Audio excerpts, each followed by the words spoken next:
हिंगोलीच्या भाजी मंडईमध्ये टोमॅटो, वांगी, कोथिंबीर, मेथी आदी भाजीपाल्यासारखी ही मोठी आवक झालेली आहे।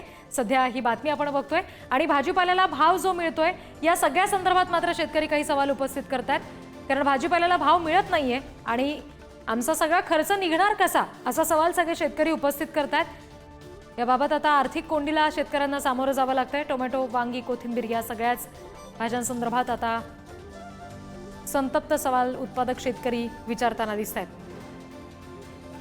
लग्न सरायचा हंगाम हा शेतकऱ्यासाठी अतिशय महत्त्वाचा हंगाम असतो, कारण भाजीपाला उत्पादक शेतकऱ्यासाठी हा दिलासा देणारा हंगाम असतो। मात्र सध्या स्थितीमध्ये आपण हिंगोलीच्या भाजी मंडी मार्केटमध्ये आहोत। आपण बघतो की या ठिकाणी मोठ्या प्रमाणात जे आहे टमाट्याची आवक झालेली आहे, त्याचबरोबर वांग्याची देखील आवक झालेली आहे।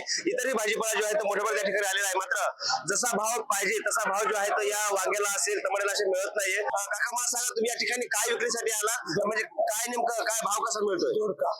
सध्या भाव जास्त नाही, मागच्या दरामध्ये भाव घसरण झाली आहे। सध्या दुष्काळ, पाण्याचा दुष्काळ असल्यामुळं पाण्याची कमतरता पडते, त्याच्यामुळं माझा भाव नाही। वांग चालले 700 रुपयाचं, 100 रुपये चालले कॅरेट। टमाट्याचं 200 रुपये चालले, आता 50 रुपये चालले। त्या वांगा किंवा मी किती जायचं, वांग्याचा दर 700 रुपये होता पहिले, आता तो कवडीमोल भाव झाला 100 रुपये जात आहे।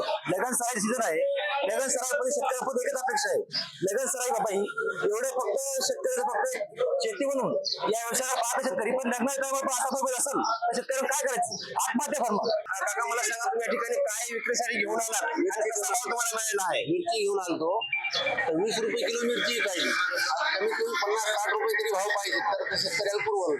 फवारणी करायला गेल्या तर 700-800 रुपये लागायचे। हे 400 रुपये किलोचा लसण आमच्या भावाचा होता वसीम शेठचा, आता हे लसण काढलं हिंगोलीच्या बाजारामध्ये 80 रुपये 70 रुपये किलो। सध्या आमच्या भाव लय घाट्यामध्ये आहे।